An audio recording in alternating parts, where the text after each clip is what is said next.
જો તું એક રાત મારા બિઝનેસ પાર્ટનર સાથે વિતાવે તો હું તારી માં અને ભાઈના જીવ બચાવી શકું છું. તે ઘણી મજબૂર થઈ ગઈ હતી. તેણે રડતા રડતા કહ્યું, તમે તમારા બિઝનેસ પાર્ટનરને કહો કે એક રાત માટે મારી સાથે લગ્ન કરી લે, પછી બીજા દિવસે મને છૂટા છેડા આપી દે. અને પછી રાત્રે તેના લગ્ન તરુણ સાથે થઈ ગયા. પરંતુ તરુણને જોઈને તેનું શરીર ધ્રુજી ઉઠ્યું. તરુણ તેનો ક્લાસ ફેલો હતો, જેના મોઢા પર તેણે થપ્પડ મારી હતી. તરુણે બદલો લેવા માટે આ યોજના બનાવી હતી. તરુણે એક રાતમાં જ તેના પર અત્યાચારનો પહાડ તોડી નાખ્યો. સવારે છૂટાછેડા આપીને કાઢી મૂકી તો તે પોતાનું પર્સ ત્યાં જ ભૂલી ગઈ. તરુણે પર્સ ખોલ્યું તો તેમાં પડેલી એક તસવીરને જોઈને તેનું અસ્તિત્વ પથ્થર જેવું થઈ ગયું. તે પાગલની જેમ પોતાના વાળ ખેંચવા લાગ્યો, કારણ કે તે તો તેની હોસ્પિટલના કોરિડોરમાં પરેશાન બેઠી ઠંડીથી ધ્રુજી રહી હતી. પણ તેને પોતાની કોઈ પરવા નહોતી, કારણ કે તેની જિંદગીના બે ખાસ સંબંધો તેની માં અને ભાઈ આ સમય ઇમરજન્સી વોર્ડમાં જીવન અને મરણની લડાઈ લડી રહ્યા હતા. બધા પ્રયત્નો છતાં તેમની હાલત સુધરી રહી નહોતી. જેવો જ ડોક્ટર વોર્ડમાંથી બહાર આવ્યો, તે ઝડપથી તેની તરફ દોડી અને પરેશાનીથી પોતાની માં અને ભાઈની હાલત વિશે પૂછવા લાગી. ડોક્ટરે એક ઊંડો શ્વાસ લીધો અને અફસોસ ભર્યા સ્વરમાં કહ્યું, તેમની હાલત ખૂબ જ ખરાબ છે. જો હમણાં જ ઓપરેશન ન કરવામાં આવ્યું તો અમે કંઈ નહીં કરી શકીએ. તેમને આંતરિક ઈજાઓ પહોંચી છે અને મગજનું તાત્કાલિક ઓપરેશન કરવું જરૂરી છે, જેથી ઘા બગડે તે પહેલા તેને આવરી શકાય. ડોક્ટરની વાત સાંભળતા જ મીરા એ જાણે આઘાતમાં આવી ગઈ. ગભરાયેલા સ્વરમાં બોલી, ડોક્ટર સાહેબ, ઓપરેશન શરૂ કરો. વાર કેમ કરી રહ્યા છો? ડોક્ટરે ગંભીરતાથી તેની સામે જોયું અને કહ્યું, બંનેના ઓપરેશન માટે 10-15 લાખ રૂપિયા જોઈએ, એટલે કે કુલ 25 લાખનો ખર્ચો થશે. જ્યાં સુધી તમે આ રકમ જમા નહીં કરાવો, અમે ઓપરેશન શરૂ નહીં કરી શકીએ. આ સાંભળતા જ મીરા સ્તબ્ધ થઈ ગઈ. તેના પગ નીચેથી જમીન સરકી ગઈ.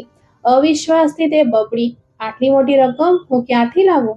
મારી પાસે તો કંઈ પણ નથી. ડોક્ટરે અફસોસથી તેની તરફ જોયું અને કહ્યું, હું માફી ઈચ્છું છું, પણ હું તમારી કોઈ મદદ નહીં કરી શકું. આ ઓપરેશન માટે અમારે બહારના દેશથી સ્પેશિયાલિસ્ટ ડોક્ટર બોલાવવા પડશે અને તમને ખબર છે કે તેમાં કેટલો ખર્ચો આવે છે. એટલે જેટલી જલ્દી થઈ શકે પૈસાની વ્યવસ્થા કરો, જેથી અમે તેમની સારવાર શરૂ કરી શકીએ. મીરા ડોક્ટરની વાત સાંભળીને એકદમ સ્થિર થઈ ગઈ. મગજ શૂન્ય થવા લાગ્યું હતું. 25 લાખ? આટલી મોટી રકમ તે ક્યાંથી લાવે? તેના ખિસ્સામાં તો આ સમયે 1000 રૂપિયા પણ ન હતા અને કોઈ એવો સહારો પણ ન હતો જેનાથી મદદ માંગી શકે. હોસ્પિટલની સફેદ દિવાલો વચ્ચે તે એકલી ઊભી હતી, જાણે જમીન અને આકાશની વચ્ચે લટકી હોય. આંખોમાંથી વહેતા આંસુ તેની લાચારીની સાક્ષી આપી રહ્યા હતા. ભગવાન, મારી માં અને ભાઈને બચાવી લો.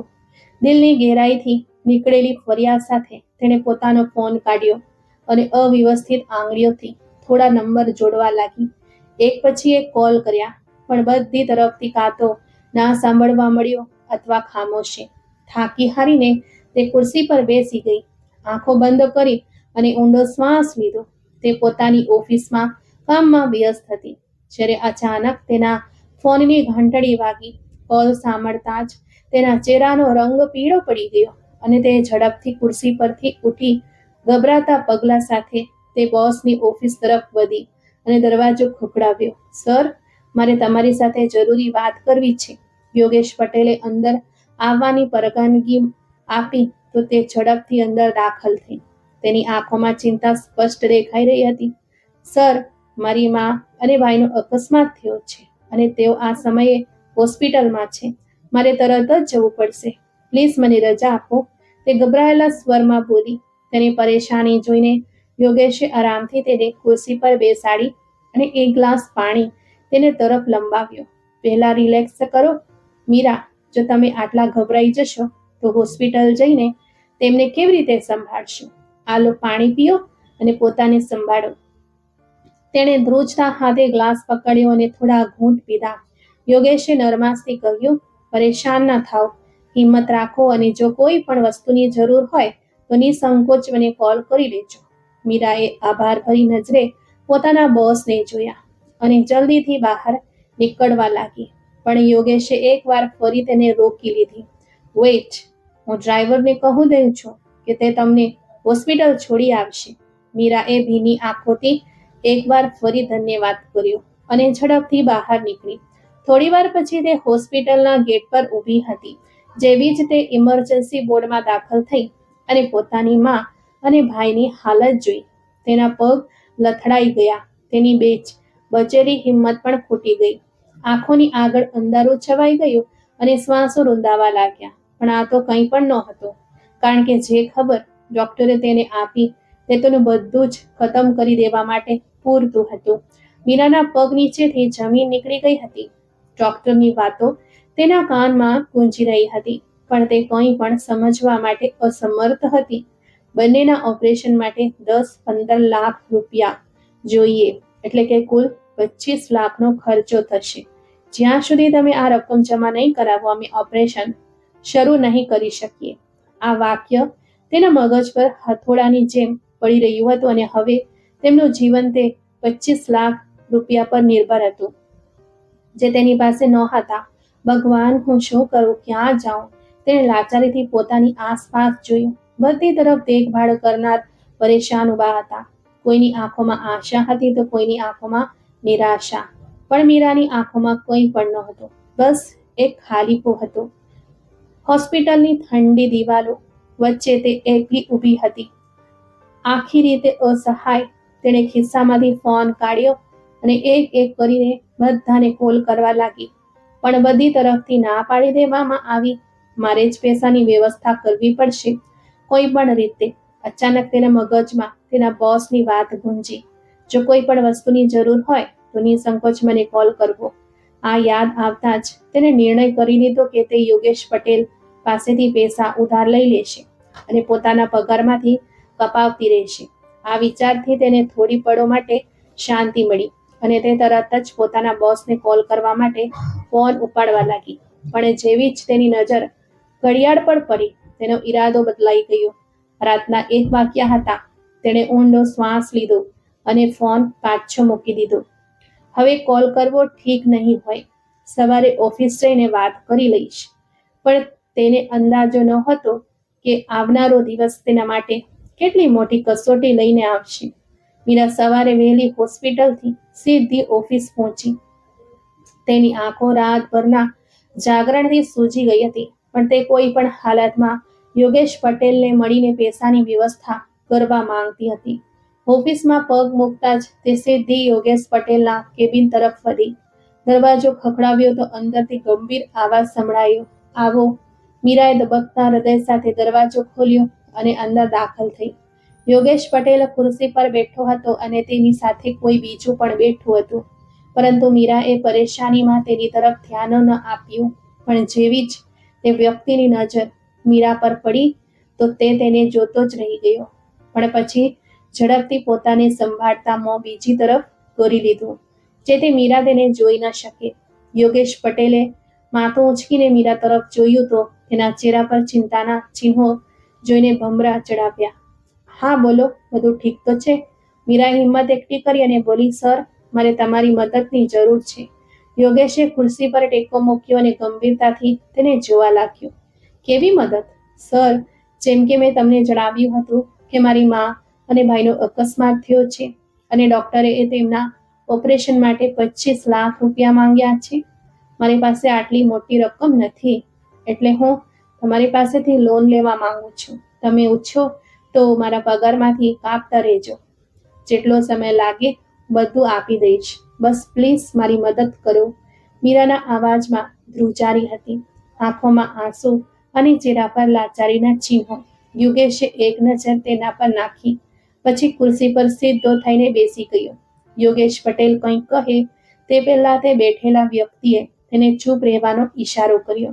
યોગેશે તેનો ઈશારો સમજતા મીરા તરફ જોયું ને કહ્યું, તમે તમારા કેબિનમાં જઈને બેસો, હું થોડી વારમાં તમને જણાવું છું.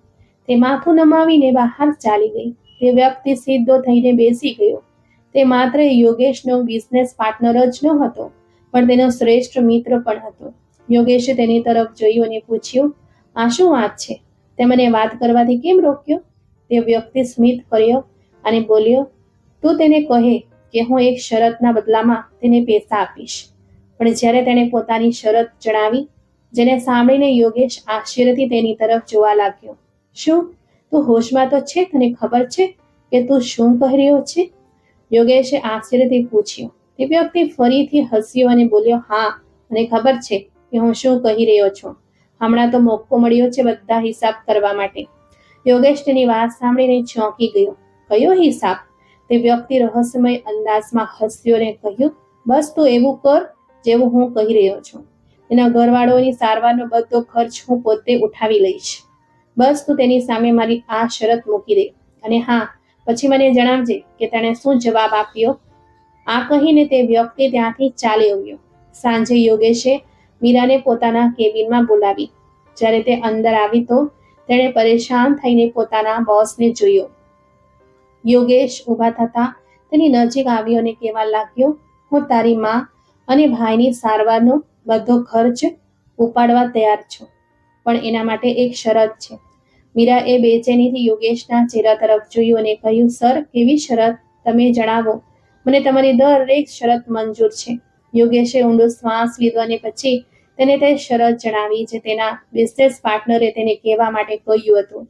તારે મારા બિઝનેસ પાર્ટનર સાથે એક રાત વિતાવવી પડશે. આ સાંભળતા જ મીરાના પગ નીચેથી જમીન સરકી ગઈ. તે એવી રીતે ધ્રુજવા લાગી જેમ સૂકું પાંદડું તેજ હવામાં કંપી રહ્યું હોય. તેણે અવિશ્વાસથી યોગેશ પટેલ તરફ જોયું, જાણે વિશ્વાસ જ ના આવતો હોય કે તેણે ખરેખર આ વાત કહી દીધી છે. તે ગુસ્સાથી બોલી, સર, આ તમે શું કહી રહ્યા છો? તમને આવું કહેતા જરા પણ શરમ ના આવી? યોગેશે તેની તરફ જોયું અને ખભા ઉચકાવતા બેદરકારીથી કહ્યું, મારી તો આ જ શરત છે. જો તને તારી માં અને ભાઈનું જીવન વહાલું હોય તો મારી શરત માની લો, બાકી તમારી મરજી. હું તમને ફોર્સ નહીં કરું. મીરા થોડી વાર ત્યાં જ ઊભી રહીને વિચારતી રહી, પણ જેવો જ તેના મગજમાં પોતાની માં અને બીમાર ભાઈનો ખ્યાલ આવ્યો, તેની આંખોમાં આંસુ તરવા લાગ્યા. આખરે તે ધ્રુજતા સ્વરમાં બોલી, ઠીક છે સર, અને તમારી શરત મંજૂર છે. પણ તે એક ક્ષણ માટે અટકી, પછી હિંમત કરીને બોલી, તમે તમારા પાર્ટનરને કહો કે તે મારી સાથે એક રાત માટે લગ્ન કરી લે અને બીજા દિવસે મને છૂટાછેડા આપી દે. એનાથી મને એ શાંતિ રહેશે કે મેં કોઈ ગેરકાયદેસર સંબંધ નથી બનાવ્યો કે કોઈ પાપ નથી કર્યો. યોગેશ પટેલે મીરા તરફ જોયું અને હસતા હસતા બોલ્યો, ઠીક છે, હું તેની સાથે વાત કરીને તને જણાવું છું. હવે જાઓ તમારા કેબિનમાં જઈને બેસો. મીરા હારેલા અને થાકેલા પગલે પોતાના કેબિન સુધી પહોંચી અને જેવી જ ખુરશી પર બેઠી, એવું લાગ્યું જાણે તેના શરીરમાં વધુ તાકાત નથી રહી. તે લથડિયા ખાતા ખુરશી પર બેસતા જ પોતાના હાથોમાં માથું છુપાવીને ધ્રુસકે ધ્રુસકે રડી પડી. તેણે ક્યારેય વિચાર્યું પણ ન હતું કે જિંદગી તેને આવા વળાંક પર લાવશે, જ્યાં તેને પોતાની ઇજ્જત અને મા ભાઈના જીવનમાંથી કોઈ એકની પસંદગી કરવી પડશે. આંસુ તેના મોઢાને મીંજવી રહ્યા હતા, પણ તે જાણતી હતી કે તેની પાસે કોઈ બીજો રસ્તો નથી. યોગેશ પટેલે પોતાના પાર્ટનરને ફોન કર્યો. બીજી તરફથી હસતો આવાજ સંભળાયો, હા બોલો. મીરા માની ગઈ? યોગેશે ગંભીરતાથી કહ્યું, હા, પણ એક શરત સાથે. તે ઈચ્છે છે કે તું તેની સાથે લગ્ન કરે અને પછી ભલે બીજા દિવસે છૂટાછેડા આપી દે. થોડી ક્ષણો શાંતિ છવાઈ ગઈ. પછી તેના પાર્ટનરે હળવો કલકલાટ કર્યો, રસપ્રદ. લગ્ન કરીને છૂટાછેડા આપવા પડશે? ઠીક છે, મને કોઈ વાંધો નથી. બસ તેને કહો કે લગ્ન આજે જ થશે. યોગેશે પોતાના પાર્ટનરની વાત સાંભળતા ગંભીરતાથી કહ્યું, અરે, એકવાર ફરી વિચારી લે. તું આ બધું ઠીક નથી કરી રહ્યો. તે એવી છોકરી નથી. તું તેને કેમ મજબૂર કરી રહ્યો છે? યોગેશની વાત સાંભળીને તેના પાર્ટનરે ધ્યાન ના આપ્યું. મેં તને જે કહ્યું છે એ જ કર. મને તારો અભિપ્રાય આપવાની જરૂર નથી. મને ખબર છે કે હું શું કરી રહ્યો છું. આ કહીને તેણે ફોન કાપી નાખ્યો. યોગેશ પણ જાણતો હતો કે હવે કંઈ કહેવાનો કોઈ ફાયદો ન હતો. યોગેશે ઊંડો શ્વાસ લઈને ખુરશી પરથી ઉઠ્યો અને બારી પાસે જઈને ઊભી રહ્યો. બહારની રોશનીમાં પણ તેને અંધારું અનુભવ થઈ રહ્યું હતું. તેનું મન તેને ઠપકો આપી રહ્યું હતું. પણ તે લાચાર હતો. તે જાણતો હતો કે તેનો પાર્ટનર જિદ્દી માણસ છે અને હવે કંઈ પણ કહેવાનો ફાયદો ન હતો, કારણ કે જો યોગેશ તેની મદદ નહીં પણ કરે તો તે જબરદસ્તીથી મીરાને ઉપાડી લેશે. અને યોગેશ જાણતો હતો કે જો તેણે પોતાના બિઝનેસ પાર્ટનરની વાત ન માની તો તેના બિઝનેસમાં પણ સમસ્યાઓ ઊભી થઈ શકે છે. આથી જ તે શાંત રહ્યો અને સીધો મીરા પાસે જઈને બોલ્યો, તૈયાર થઈ જાઓ, લગ્ન આજે જ થશે. અને હા, લગ્ન થતાં તમારા ખાતામાં પૈસા ટ્રાન્સફર કરી દેવામાં આવશે. મીરાએ ભીની આંખો સાથે યોગેશ તરફ જોયું અને માથું નમાવીને કહ્યું, ઠીક છે સર, હું તૈયાર છું. તેનો ભીનો ચહેરો અને સૂજેલી આંખો જોઈને યોગેશે એક ક્ષણ માટે નજર ફેરવી લીધી, પણ કંઈક બોલ્યો નહીં. 1 કલાક પછી તે તેને લઈને પોતાના પાર્ટનરના ફાર્મ હાઉસ પહોંચી ગયો, જ્યાં પહેલાથી જ પંડિતજી હાજર હતા. ફાર્મ હાઉસ પહોંચતા જ મીરાને એક અલગ રૂમમાં લઈ જવામાં આવી. ત્યાં તેને એક ભવ્ય લાલ રંગનો લહેંગો આપવામાં આવ્યો અને સાથે જ એક બ્યુટિશિયન પણ મોકલવામાં આવી, જેણે તેને દુલ્હનની જેમ સજાવી દીધી. અરીસામાં પોતાની જાતને જોતા મીરાને લાગ્યું જાણે તે કોઈ બીજી જ છોકરી હોય, કોઈ એવી જે આ સમયની કેદી બની ચૂકી હોય, જેનું નિયંત્રણ તેના પોતાના હાથમાં ન રહ્યું હોય. બહાર હોલમાં યોગેશ પોતાના બિઝનેસ પાર્ટનર સાથે બેઠો હતો. તેના પાર્ટનરે વ્યાકુળતાથી કહ્યું, પંડિતજી, લગ્ન જલ્દી શરૂ કરો, મારે મોડું નથી કરવું. પંડિતજીએ 7 ફેરા કરાવી દીધા પછી તેમણે તરુણ અને મીરા પાસે મેરેજ સર્ટિફિકેટ પર સહી કરાવી લીધી. કંપતા હોઠો અને ભીની પાપણો સાથે મીરાએ હસ્તાક્ષર કરી દીધા અને આ રીતે તે તરુણની બની ગઈ.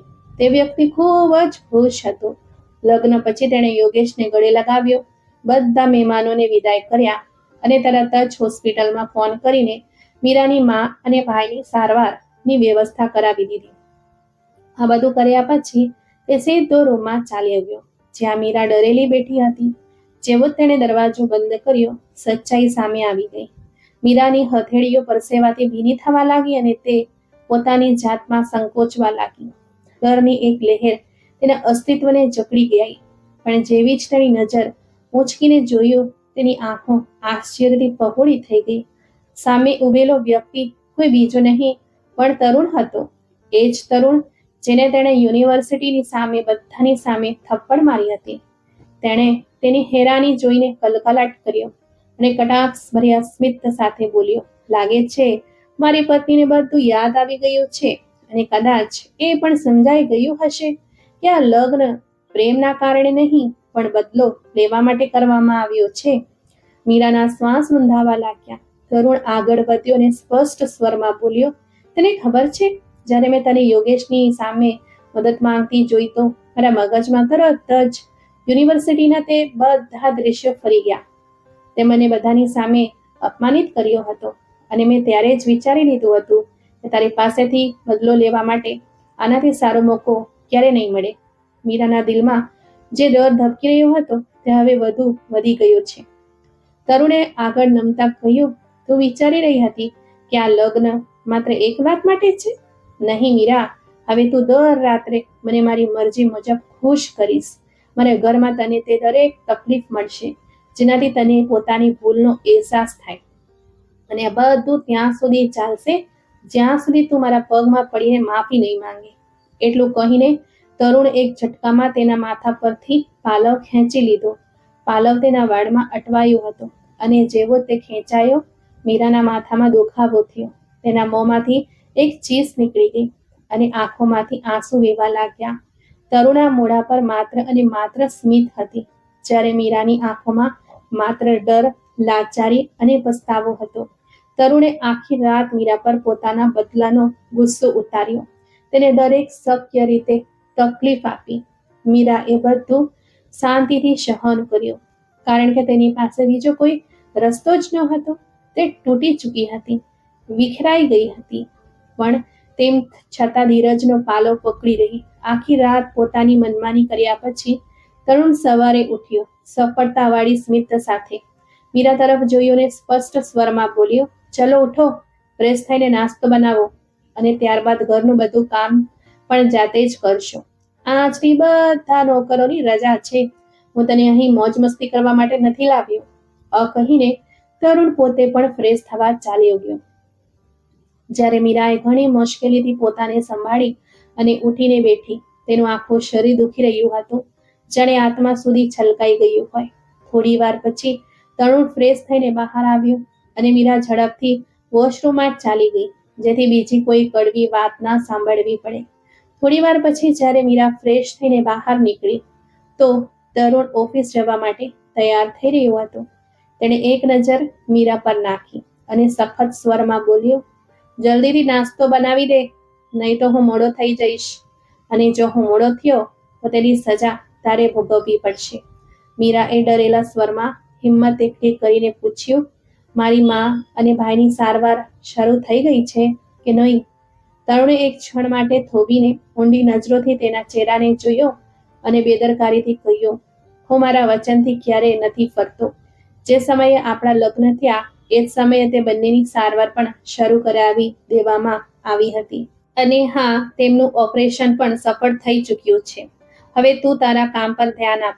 આ સાંભળતા જ એક ક્ષણ માટે મીરાની આંખોમાં આશાની ચમક જાગી અને તેના હોઠો પર એક ઝીણું સ્મિત આવી ગયું. તેની આખી દુનિયા, તેના બે સૌથી કિંમતી સંબંધો નિરાપદ હતા.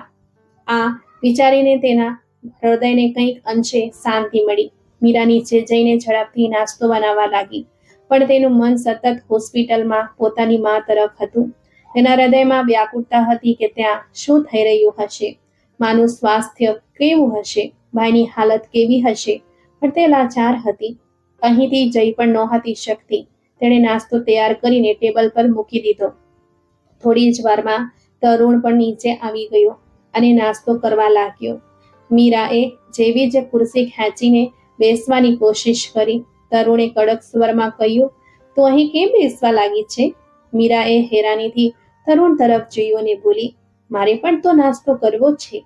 તેની વાત સાંભળીને તરુણે મજાકિયું હાસ્ય કર્યું. હાસ્યમાં મજાક અને વ્યંગના ભાવ સ્પષ્ટ રીતે દેખાઈ રહ્યા હતા અને તે કડાક્ષભર્યા લહેકામાં બોલ્યો, નોકરાણી ક્યારથી પોતાના માલિક સાથે બેસીને નાસ્તો કરવા લાગી છે? તારો દરજ્જો આ ઘરમાં માત્ર એક નોકરાણીનો છે, એટલે પોતાની ઓકાત ના ભૂલ. મીરાનો ચહેરો ફિક્કો પડી ગયો, પણ તરુણની વાત અહીં પૂરી નહોતી થઈ. તે વધુ સ્પષ્ટ સ્વરમાં બોલ્યો, હા, રાતના સમયે તમારા માટે મનોરંજન અથવા આનંદનું સાધન જરૂર છે, પણ દિવસના સમયે તું માત્ર એક નોકરાણી છે, અથવા આમ સમજી લો કે એક રા. આ સાંભળતા જ મીરાનું અસ્તિત્વ જાણે પથ્થરનું થઈ ગયું. તે અવિશ્વાસથી તરુણને જોઈ રહી હતી. આંખોમાં આંસુ તરવા લાગ્યા, પણ તેણે કાબુ મેળવી લીધો. તે પોતાની લાચારી અને અપમાનનો બોજો હૃદયમાં લઈને ચૂપચાપ પાછી હટી અને કિચન તરફ વધી ગઈ. મીરાની આંખો ભરાઈ આવી, પણ તેણે પોતાના આંસુ અંદર જ રોકી લીધા. તે જાણતી હતી કે તરુણની સામે તેની આંખોની ભીનાશ પણ તેના માટે એક વધુ મહેણું બની શકે છે. તે ચૂપચાપ ફરી અને કિચનમાં જઈને એક ખૂણામાં ઊભી રહી ગઈ. ભૂખથી બેહાલ હોવા છતાં તેની હિંમત નહોતી થઈ રહી કે કંઈ ખાવા માટે હાથ લંબાવે. તરુણ પોતાની દુનિયામાં મગ્ન મજાથી નાસ્તો કરતો રહ્યો, જાણે કંઈક થયું જ ન હોય. જ્યારે તેનો નાસ્તો પૂરો થયો તો તે ખુરશી પાછળ ધકેલીને ઉઠ્યો અને હાથ ખંખેરતા કહ્યું, જ્યાં સુધી હું ઓફિસથી પાછો ન આવું, આ ઘર ચમકવું જોઈએ. બધી વસ્તુ પોતાની જગ્યા વ્યવસ્થિત હોવી જોઈએ. બાકી સજા માટે તૈયાર રહેજે. મીરાએ ધીમેથી માથું હલાવ્યું, કારણ કે જીભથી કંઈ કહેવાની શક્તિ બાકી નહોતી રહી. તરુણે તેના પર એક છેલ્લી નજર નાખી, પછી ફોન ઉપાડ્યો અને બહાર નીકળી ગયો. ભગવાન, મેં એવો કયો પાપ કર્યો હતો જે મારા સાથે આ બધું થઈ રહ્યું છે? તે ડૂસકા ભરતી પોતાની જાતને પ્રશ્ન કરી રહી હતી. થોડી વાર સુધી આમ જ બેઠા, પછી તેણે પોતાને સંભાળ્યો. તેની સૌથી મોટી ખુશી એ જ હતી, તેની મા અને ભાઈની સારવાર શરૂ થઈ ચૂકી હતી. સામે ફોન જોઈને હૃદયમાં ઈચ્છા ઊભી થઈ કે કોઈક રીતે હોસ્પિટલ ફોન કરીને તેમના ખબર અંતર પૂછી લે. પણ તરુણની સખ્તાઈ યાદ આવતા જ તેનું હૃદય ડૂબી ગયું. જો તેણે જોઈ લીધું કે મેં ફોન કર્યો છે, તો ક્યાંક તે નારાજ થઈને સારવાર જ ન રોકાવી દે. આ વિચારીને તેના શરીરમાં સનસની દોડી ગઈ. તે ડરમાં ઘેરાયેલી પોતાના રૂમમાં ગઈ. જ્યાં ગઈ રાતની કડવી યાદો તાજી હતી. બેડ પર નજર પડતા જ જાણે હૃદયમાં એક તીર ઉતરી ગયો. તેણે ઝડપથી નજર ફેરવી લીધી અને પોતાને કામમાં વ્યસ્ત રાખવાની કોશિશ કરી. તે દિવસને ધિક્કારી રહી હતી જ્યારે તેનો સામનો યુનિવર્સિટીમાં તરુણ સાથે થયો હતો. તરુણ જે તેનો સિનિયર હતો, આખી યુનિવર્સિટીમાં પોતાની આકર્ષક વ્યક્તિત્વ અને અપાર દૌલતના કારણે પ્રખ્યાત હતો.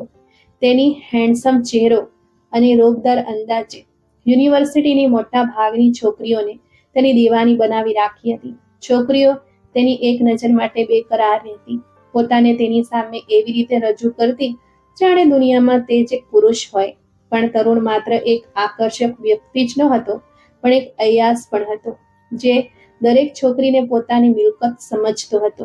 આ દરમિયાન મીરાએ યુનિવર્સિટીમાં દાખલો લીધો. તે વધારે કોઈની સાથે વાતચીત નહોતી કરતી, બસ પોતાના કામથી કામ રાખતી. તેની માસુમિયત અને સુંદરતાની ચર્ચા જલ્દી જ આખી યુનિવર્સિટીમાં ફેલાઈ ગઈ. પણ તેના રીતભાત અને સ્વાભિમાનને જોઈને કોઈ પણ તેની સાથે ખુલીને વાત કરવાની હિંમત નહોતું કરતું. તરુણના અહંકાર અને મીરાની બેદરકારીથી તરુણને લાગ્યું કે જે રીતે દરેક છોકરી તેની આસપાસ ફરે છે, એ જ રીતે મીરા પણ તેની એક ઝલક મેળવવા માટે વ્યાકુળ હશે. તેણે એક બે વાર તેને પ્રભાવિત કરવાની કોશિશ કરી, પણ મીરાએ તેની તરફ કોઈ ધ્યાન ન આપ્યું. આ વાત તરુણના અહંકારને ઠેસ પહોંચાડવા માટે પૂરતી હતી. તે કેવી રીતે સહન કરી શકતો હતો કે એક સામાન્ય છોકરી જે તેનું ધ્યાન મેળવવા લાયક પણ નથી, તેને અવગણી રહી હતી? આ સ્વાભિમાનનો મુદ્દો તેને લાચાર કરી ગયો કે તેને નમાવીને જ રહેશે. એક દિવસ તેણે યુનિવર્સિટીની કેન્ટીનમાં મીરાનો રસ્તો રોક્યો. આ શું બદતમીજી છે? મીરાએ ગુસ્સાથી તેની તરફ જોયું. તારી હિંમત કેવી રીતે થઈ મારો રસ્તો રોકવાની? તરુણ હસ્યો અને ખભા ઉચકાતા બોલ્યો, હું તારી સાથે મિત્રતા કરવા માંગુ છું. મીરાએ તીક્ષ્ણ નજરોથી તેને ઘૂર્યો અને સખત લહેકામાં કહ્યું, હું તારી સાથે મિત્રતા શા માટે કરું? મને આવા ફાલતુ મિત્રો પાડવાનો કોઈ શોખ નથી, ખાસ કરીને છોકરાઓથી. આ કહીને તે એક તરફથી નીકળવા લાગી, પણ તરુણે તેનો હાથ પકડી લીધો. આ ક્ષણ મીરાના ધીરજની અંતિમ સીમા હતી. બીજી જ ક્ષણે તેનો લહેરાતો હાથ તરુણના ચહેરા પર નિશાન છોડી ગયો. આખી કેન્ટીનમાં શાંતિ છવાઈ ગઈ. બધાની નજર તરુણ પર સ્થિર થઈ ગઈ, જેના ચહેરા પર હેરાની અને ગુસ્સાનું તોફાન હતું. મીરા પોતાનો હાથ છોડાવીને આગળ વધી ગઈ, પણ તરુણ માટે આ બધાની સામે થનારી અવમાનિત કોઈ પણ રીતે બચાવી શક્ય ન હતી. તે થપ્પડની ગૂંજ પોતાના કાનમાં અનુભવતો રહ્યો અને તે જ સમયે તેણે નિર્ણય કરી લીધો કે તે મીરાને તેની ભૂલની સજા આપશે. પણ કમનસીબે આ તરુણનું છેલ્લું સેમેસ્ટર હતું. પરીક્ષાની તૈયારીમાં વ્યસ્ત હોવાના કારણે તે મીરાથી બદલો લેવાનો ઈરાદો ભૂલી ગયો, પણ માત્ર કામચલાઉ રીતે. પરંતુ પેપરથી ફ્રી થતાં જ તરુણે મીરાથી બદલો લેવાનો પ્લાન બનાવ્યો. પણ તેને ખબર પડી કે મીરા યુનિવર્સિટી છોડી ચૂકી છે.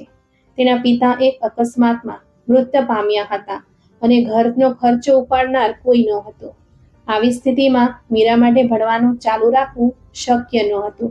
પૈસાના અભાવના કારણે તેણે પોતાનો અભ્યાસ અધૂરો છોડી દીધો અને નોકરીની શોધમાં નીકળી પડી.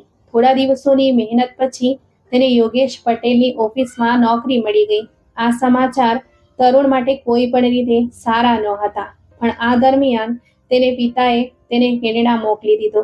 મીરાએ નોકરીની સાથે સાથે પોતાનું શિક્ષણ પણ ખાનગી રીતે પૂરું કરવાનું શરૂ કરી દીધું. તેણે મહેનતથી પોતાની ડિગ્રી પૂરી કરી અને હવે તે આખી મહેનત અને નિષ્ઠાથી નોકરી કરી રહી હતી. જિંદગી અમુક હદ સુધી સંભાળવા લાગી હતી, પરંતુ પછી એક વિપત્તિ તેના પર તૂટી પડી. તેની માતા અને ભાઈ એક અકસ્માતનો ભોગ બની ગયા. આ સમાચાર તેના માટે કોઈ વીજળીના કડાકાથી ઓછા ન હતા. તે જ વિચારોમાં ઘેરાયેલી હતી કે અચાનક દરવાજો ખોલવાનો અવાજ આવ્યો.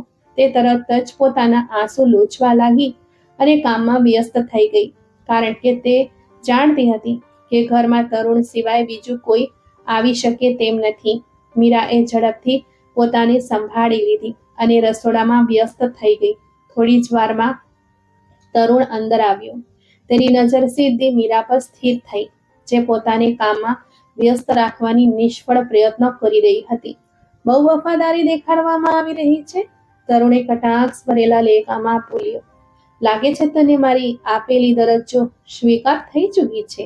મીરાએ કોઈ જવાબ ના આપ્યો, બસ નજર ઝુકાવીને કામમાં મગ્ન રહી. તરુણને તેની શાંતિ વધુ અસહ્ય લાગવા લાગી. તે નજીક આવ્યો અને જબરદસ્તીથી તેની ડોક ઊંચી કરી, જેથી તે તેની આંખોમાં જુએ. શું તું રડી રહી હતી? તરુણે સખત લેખામાં પૂછ્યું. મીરાએ ઝડપથી પોતાનો ચહેરો આંચકીને પાછળ હટવાનો પ્રયાસ કર્યો, પણ તેની કાળા પકડી લીધી. મેં સવાલ કર્યો છે, જવાબ આપ. મારી માં અને બાઈ હોસ્પિટલમાં છે. જો હું પરેશાન હોઉં તેમાં નમાઈ શું છે? મીરાનો અવાજ ભરાઈ ગયો હતો, પરંતુ તે પોતાની નબળાઈ જાહેર કરવા માંગતી નહોતી. તરુણે એક ક્ષણ માટે તેને જોઈ, પછી એક ઝેરી સ્મિત તેના ચહેરા પર ઉભર્યું. પરેશાન ના થા, મેં તને પહેલા જ કહ્યું હતું, તારી નિષ્ઠાના બદલામાં તેમની સારવાર થઈ રહી છે. પણ જો તે કોઈ ચતુરાઈ દેખાડી તો યાદ રાખજે, તે હોસ્પિટલમાં છે, બહાર પણ આવી શકે છે, જીવતા અથવા. તરુણે વાક્ય અધૂરું છોડી દીધું. મીરાની આંખોમાં ડર અને ગુસ્સો એક સાથે ઉભર્યા. તમે આટલા નિર્દય કેવી રીતે હોઈ શકો છો તરુણ? તરુણ ખડખડાટ હસ્યો. નિર્દય? હા, હું નિર્દય છું, કારણ કે તે મને તે દિવસે બધાની સામે અપમાનિત કર્યો હતો. હવે તારે દરરોજ દરેક ક્ષણે તેની કિંમત ચૂકવવી પડશે. મીરાની આંખોમાં આંસુ તરવા લાગ્યા, પણ તેને રોકી દીધા. તરુણે તેની કાળા ઝટકેથી છોડી દીધી અને બોલ્યો, જલ્દીથી ખાવાનું બનાવી લેજે, સાંજે મારા કેટલાક મિત્રો આવી રહ્યા છે. આ કહીને તે ત્યાંથી ચાલો ગયો. જ્યારે મીરાએ પોતાને દિવાલ સાથે ટેકો આપીને જમીન પર બેસી ગઈ. થોડી વાર પછી તે પોતાને સંભાળીને ઉઠી અને ખાવાનું બનાવવામાં વ્યસ્ત થઈ ગઈ. તેણે મનોમન નિર્ણય કરી લીધો હતો કે રાત્રે તે તરુણ સાથે વાત કરશે, કે તેને એક વાર તેની માતાને મળવા લઈ જાય. કદાચ તે માની જાય. રાતના જમ્યા પછી જ્યારે તરુણના મિત્રો ચાલા ગયા, તો મીરા પણ કિચન સાફ કરીને રૂમમાં ચાલી ગઈ. તરુણ સોફા પર બેસીને ફોન પર કોઈની સાથે વાત કરી રહ્યો હતો, જ્યારે મીરા શાંતિથી તેની નજીક જઈને ઊભી રહી અને પોતાની આંગળીઓ મરડીને હિંમત એકઠી કરવા લાગી. પણ તરુણની હાજરીમાં તેનું હૃદય વિચિત્ર રીતે ગભરાઈ રહ્યું હતું. તરુણે ફોન બંધ કર્યો અને જેવી જ તેની નજર મીરા પર પડી. શું થયું? કંઈ કહેવું છે તો કહો. આમ ઊભી ન રહો મારા માથે સવાર થઈને. મીરાએ ઊંડો શ્વાસ લીધો અને હળવા અવાજમાં બોલી, મારે મારી માને મળવું છે, પ્લીઝ, બસ એકવાર. તરુણે ગંભીરતાથી તેની તરફ જોયું. તને લાગે છે કે તારી ઈચ્છા પર હું તને તરત જ હોસ્પિટલ લઈ જઈશ? મીરાની આંખોમાં લાચારીના આંસુ આવી ગયા. તરુણ, હું ફક્ત એકવાર, બસ એકવાર મારી માને જોવા માંગુ છું, પ્લીઝ. તરુણે તેને થોડી ક્ષણો ઘૂર્યો, પછી કંઈક વિચારતા બોલ્યો, ઠીક છે, પણ ફક્ત આ પહેલી અને છેલ્લી વાર હશે. મીરાએ ઝડપથી માથું ઉચક્યું ને કહ્યું, ઠીક છે. તેના માટે એટલું જ પૂરતું હતું કે તે ઓછામાં ઓછું એકવાર તો ઠીક થયા પછી તેની મા અને ભાઈને જોઈ લેશે, અને આ રીતે તેના હૃદયને પણ શાંતિ થઈ જશે. જેવી જ હોસ્પિટલના સફેદ ઠંડા વાતાવરણમાં પગ મૂક્યો, મીરાનું હૃદય ઝડપથી ધબકવા લાગ્યું. તેના પગ આપોઆપ તેની મા અને ભાઈના રૂમ તરફ વધવા લાગ્યા. દરવાજો ખોલતા જ જે દૃશ્ય તેની આંખો સામે આવ્યું, તેણે તેની આત્માને હચમચાવી નાખી. તેની મા અને ભાઈ કોઈ હલનચલન કર્યા વગર સૂતા હતા. તેમના શરીરમાં લાગેલી અસંખ્ય નળીઓ અને મોનિટર પર ચાલતી ધબકારાની લીટીઓ તેના હૃદય પર કોઈ તીક્ષ્ણ તીરની જેમ વાર કરી રહી હતી. મીરાની આંખોમાંથી આંસુ વહેવા લાગ્યા. તે બેકાબુ બનીને આગળ વધી અને પોતાની માની પાસે જઈને બેસી ગઈ. તેના કાનમાં ડોક્ટરોનો તે અવાજ ગૂંજવા લાગ્યો, જે કહી રહ્યા હતા કે સારવાર તો ચાલી રહી છે, પણ પ્રાર્થનાની પણ જરૂર છે. તરુણ દરવાજા પર ઊભો શાંતિથી આ દૃશ્ય જોઈ રહ્યો હતો. દૃશ્ય જેમાં તે પહેલી વાર મીરાની પીડાને અનુભવી રહ્યો હતો. મીરાની લાચારી, તેના કંપતા હોઠ અને વહેતા આંસુ તેના હૃદય પર કંઈક વિચિત્ર પ્રભાવ છોડી રહ્યા હતા. તે બેકાબુ બનીને આગળ વધ્યો અને મીરાના ખબર પર હાથ મૂક્યો તો તે અજાણતામાં ફરી અને સીધી તરુણની છાતી સાથે અથડાઈ. તરુણ હેરાન રહી ગયો અને તેને પોતે જ શરમ અનુભવાઈ કે જે મીરાને તે તોડવા માંગતો હતો તે તો પહેલાથી જ તૂટેલી છે. આજે તેને ખૂબ જ નબળી લાગી. મીરા ઢૂસકા ભરીને રડી રહી હતી. તેનું આખું અસ્તિત્વ ધ્રુજી રહ્યું હતું. તેની બાહોમાં એક એવી છોકરી સમાયેલી હતી જેણે ક્યારેય તેને નફરત સિવાય કંઈ આપ્યું ન હતું. તે પોતે પણ મૂંઝવણમાં પડી ગયો કે તેણે શું કરવું જોઈએ, પણ તેના હાથ ઉચક્યા અને તેણે નરમાશથી મીરાને પકડી લીધી. આ પહેલો મોકો હતો જ્યારે તરુણે કોઈ શરત વગર, કોઈ જબરદસ્તી વગર મીરાને પોતાની બાહોમાં લીધી હતી. તે શાંતિથી તેના વાળમાં આંગળીઓ ફેરવવા લાગ્યો, જાણે તેને સાંત્વના આપી રહ્યો હોય. મીરાના આંસુ તેની શર્ટમાં શોષાઈ રહ્યા હતા અને તરુણને પહેલી વાર પોતાના હૃદયમાં મીરા માટે નરમાઈ મહેસૂસ થઈ. પછી તરુણે નરમાશથી મીરાને કહ્યું, મીરા, બસ કર રડવાનું. ભગવાનને પ્રાર્થના કર કે તે તારી મા અને ભાઈને ઠીક કરી દે. તેના ભંડારમાં કોઈ વસ્તુની કમી નથી. તે બધાની સાંભળે છે અને બધાને આપે પણ છે. મીરાએ તરુણની વાત સાંભળીને ભીની આંખોથી તેની તરફ જોયું. તેનો લહેકો આજે પહેલી વાર નરમ હતો, જાણે તે ખરેખર તેના દુઃખને સમજી રહ્યો હોય. પણ બીજી જ ક્ષણે મીરાએ પોતાને સંભાળી લીધી અને પાછળ હટી ગઈ. મારે મા પાસે બેસવું છે, તેણે ધીમેથી કહ્યું અને આગળ વધીને પોતાની માનો હાથ પકડી લીધો. તરુણ થોડી ક્ષણો શાંતિથી તેને જોતો રહ્યો. પછી બોલ્યો, હું બહાર રાહ જોઈ રહ્યો છું. જ્યારે તારું મન થાય આવી જજે. આ કહીને તે રૂમની બહાર નીકળી ગયો. પણ તેનું હૃદય વિચિત્ર બેચેનીમાં હતું. તે પોતાને મીરા પ્રત્યે સહાનુભૂતિ દર્શાવવાથી રોકવા માંગતો હતો, પણ ના જાણે કેમ તેની આંખોમાં આંસુ જોઈને તેને બેચેની થવા લાગી હતી. મીરા ઘણી વાર સુધી પોતાની મા અને ભાઈ પાસે બેઠી રહી. તેમને નિર્જીવ હાલતમાં જોઈને તેનું હૃદય વારંવાર તૂટી રહ્યું હતું, પણ તે જાણતી હતી કે તેણે હિંમત હારવી નથી. જ્યારે નર્સે આવીને કહ્યું કે હવે તમે બહાર બેસો, મારે તેમને દવા આપવાની છે, તો તે ધીમે ધીમે પગ ઉપાડતી રૂમની બહાર નીકળી. તરુણ હોસ્પિટલના કોરિડોરમાં ઊભો ફોન પર કોઈની સાથે વાત કરી રહ્યો હતો. તેને જોઈને તેણે ફોન બંધ કર્યો અને બોલ્યો, ચાલ, હું તને ઘરે મૂકી દઉં. મીરાએ શાંતિથી માથું હલાવી દીધું. રસ્તામાં બંને ચૂપ રહ્યા. ઘરે પહોંચીને મીરા સીધી પોતાના રૂમમાં ચાલી ગઈ, જ્યારે તરુણ પણ પોતાના વિચારોમાં ખોવાયેલો હતો. તે જાણતો હતો કે તેણે આ લગ્ન બદલો લેવા માટે કર્યા હતા, પણ આજે હોસ્પિટલમાં મીરાની લાચારી જોઈને તેનું હૃદય કેમ નરમ પડવા લાગ્યું હતું. આ પ્રશ્ન તેને બેચેન કરી રહ્યો હતો. તરુણ ટેરેસ પર પરેશાનીથી ચક્કર મારવા લાગ્યો, પણ આજે અસ્વસ્થતા હતી કે ખતમ થવાનું નામ જ નહોતી લઈ રહી. હોસ્પિટલમાં મીરાની ભીની આંખો વારંવાર તેની નજર સામે આવી રહી હતી. જે રીતે તે લાચારીથી રડી રહી હતી તેનો ખ્યાલ તેના અંતરાત્માને હચમચાવી રહ્યો હતો.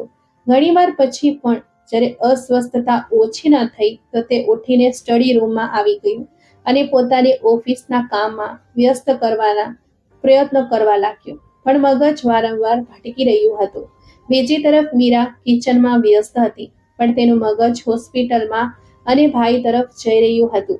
અચાનક તેના મનમાં ખ્યાલ આવ્યો કે તેણે તરુણનો આભાર માનવો જોઈએ, જેણે તેના ઘરવાળાઓની સારવારનો આખો ખર્ચ ઉઠાવ્યો હતો. આ જ વિચારતા તે ખચકાતા સ્ટડી રૂમમાં આવી અને તરુણની નજીક ઊભી રહી. તરુણ ચોંકીને તેની તરફ જોયું અને તેની પરેશાનીને અનુભવ કરતા બોલ્યો, બોલો, શું વાત છે? મીરાએ માથું નમાવીને ધીમેથી કહ્યું, હું તમારો આભાર માનવા માંગુ છું. તરુણે પ્રશ્નાર્થ નજરે તેની સામે જોયું અને પૂછ્યું, કઈ વાતનો આભાર? મીરાએ એક નજર તરુણ તરફ ઉઠાવી, પછી નજર ઝુકાવીને બોલી, તમે મારા ઘરવાળાઓની સારવારનો બધો ખર્ચ ઉપાડ્યો, તેના માટે હું તમારી ખૂબ આભારી છું. આટલી મદદ તો ભાગ્યે જ કોઈ કરે છે. તરુણ શાંતિથી તેને જોતો રહ્યો અને મીરા આ કહીને પાછી ફરીને કિચનમાં ચાલી ગઈ. તે દરવાજાની બહાર જતી મીરાને જોતો રહ્યો અને વિચારવા લાગ્યો કે આ છોકરી શું વસ્તુ છે? મેં તેની સાથે આટલું ખરાબ કર્યું, તેમ છતાં તે મારો ઉપકાર માની રહી છે. તરુણે ઊંડો શ્વાસ લીધો અને ખુરશી પર ટેકો મૂકીને આંખો બંધ કરી લીધી. આજે પહેલી વાર તેને પોતાના કૃત્ય પર વિચિત્ર અહેસાસ થઈ રહ્યો હતો. તે જે હંમેશા દરેક વસ્તુને પોતાની મરજીથી કાબૂમાં રાખવાનો ટેવાયેલો હતો, આજે મીરાની માસુમિયત અને આભાર વસતા એ તેના અંદર એક વિચિત્ર મૂંઝવણ પેદા કરી દીધી હતી. તેના હૃદય અને મગજમાં મૂંઝવણ વધવા લાગી. થોડીવાર પછી જ્યારે તે પોતાના વિચારોમાંથી બહાર આવ્યો તો ઘડિયાળ પર નજર રાખી. રાત ઘણી થઈ ચૂકી હતી. તે ઉઠ્યો અને રૂમમાં ચાલ્યો ગયો. તરુણનો ફોન વાગ્યો તો તેણે જોયું કે હોસ્પિટલથી કોલ આવી રહ્યો હતો.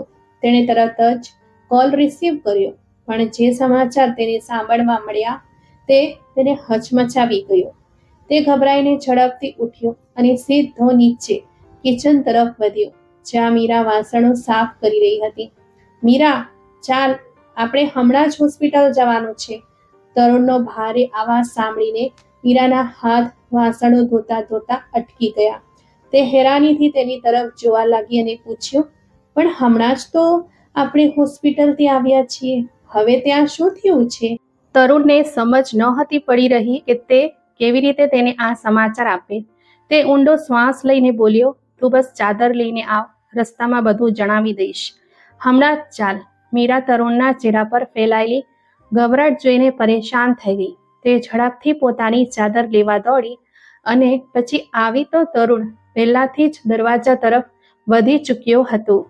રસ્તામાં પણ મીરા વારંવાર પૂછતી રહી, આખરે શું થયું છે? પ્લીઝ મને જણાવો. પણ તરુણ શાંત રહ્યો અને થોડો જવાબ આપ્યો, હોસ્પિટલ પહોંચ્યો પછી બધું ખબર પડી જશે. જેવા જ તેઓ હોસ્પિટલ પહોંચ્યા, તરુણ ઝડપથી તેને તેની માના રૂમ તરફ લઈ ગયો. અંદર દાખલ થતાં જ મીરાની નજર સફેદ ચાદરથી ઢાંકાયેલા અસ્તિત્વ પર પડી અને તેના પગ ત્યાં જ જામી ગયા. આ શું? તેનું હૃદય જોર જોરથી ધબકવા લાગ્યું. તે અવિશ્વાસથી આગળ વધી અને કંપતા હાથે ચાદર હટાવી. માનો ચહેરો જોઈને તેના ગળામાંથી એક જોરદાર ચીસ નીકળી. નહીં, એવું ન થઈ શકે. માં, તમે મને છોડીને નહીં જઈ શકો. તે અનિયંત્રિત રીતે માના હૃદય સાથે વળગી પડી અને ડૂસકા ભરી ભરીને રડવા લાગી. આખો રૂમ તેના અવાજથી ગુંજી ઉઠ્યો. તરુણે તેને સાંભળવાની કોશિશ કરી, પણ તે કોઈ પણ રીતે કાબૂમાં નહોતી આવી રહી. માં, પ્લીઝ આંખો ખોલો, મને છોડીને ન જશો. તે વિલાપ કરતી રહી, અહીં સુધી કે પીડાથી તેની હાલત ખરાબ થવા લાગી. તરુણે તેણે પકડવાની કોશિશ કરી, પણ અચાનક તે એક ઝટકાથી પાછળ હટી. થોડી ક્ષણો ધ્રુજતી રહી અને પછી બેભાન થઈ ગઈ. મીરાના બેભાન થતાં જ તરુણ ઝડપથી આગળ વધ્યો અને તેને જમીન પર પડતા પહેલા સંભાળી લીધી. તેના શ્વાસ રૂંધાઈ રહ્યા હતા. ચહેરો પીળો પડી ચૂક્યો હતો. તરુણે ગભરાઈને તેને ખભાથી હલાવ્યો. મીરા, હોશમાં આવો પ્લીઝ. તેના અવાજમાં એ જ બેચેની હતી જે તેના હૃદયમાં હતી. નર્સો અને ડોક્ટર તરત જ અંદર આવ્યા. તરુણે ઝડપથી કહ્યું, આ બેભાન થઈ ગઈ છે, પ્લીઝ તેને જુઓ. નર્સે મીરાને ચેક કરી અને કહ્યું, આ આઘાતને કારણે બેભાન થઈ છે. હમણાં થોડી વારમાં હોશ આવી જશે, પણ તેને આરામની જરૂર છે. તરુણે માથું હલાવ્યું અને તેને ત્યાં નજીકના બેડ પર સુવડાવી દીધી. તે ત્યાં ઊભો તેને જોતો રહ્યો. તેનો ચહેરો આંસુઓથી ભીંજાયેલો હતો, જાણે બેભાન હાલતમાં પણ તે રડી રહી હોય. થોડી જ વારમાં મીરાની પાંપડો હલી અને તે ધીમે ધીમે હોશમાં આવવા લાગી. આંખો ખોલતા જ તેણે નબળાઈથી આસપાસ જોયું અને જેવું જ તેને યાદ આવ્યું કે તે ક્યાં છે, આંસુ ફરીથી તેની આંખોમાંથી વહેવા લાગ્યા. માં, તેના હોઠ કાપ્યા. આવાજ નીકળ્યો, પણ ખૂબ ધીમે. તરુણે તરત જ આગળ વધીને તેના આંસુ સાફ કર્યા. મીરા, પોતાને સંભાળો. હું જાણું છું આ ખૂબ મુશ્કેલ છે, પણ તારે હિંમત કરવી પડશે. તરુણ એમ્બ્યુલન્સમાં મીરાની મા સાથે તેમના ઘરે પહોંચ્યો. મીરા પણ સાથે હતી, પણ હવે તે બિલકુલ શાંત થઈ ચૂકી હતી. બસ તેની આંખોમાંથી આંસુ વહી રહ્યા હતા. તેનામાં એટલી શક્તિ નહોતી કે તે કોઈ શબ્દ પણ બોલી શકે. જોતા જોતામાં તેની માનો અંતિમ સંસ્કાર કરી દેવામાં આવ્યો. બીજા દિવસે બધા પોતપોતાના ઘરે પાછા ફર્યા અને તરુણ પણ મીરાને પોતાની સાથે લઈ આવ્યો. પણ મીરા હવે માત્ર એક જીવતી લાશ જેવી હતી, જેને કોઈ પણ વસ્તુનું ભાન નહોતું. તે દરેક વસ્તુથી અજાણ હતી. જાણે જિંદગીની દરેક આશા ગુમાવી ચૂકી હોય.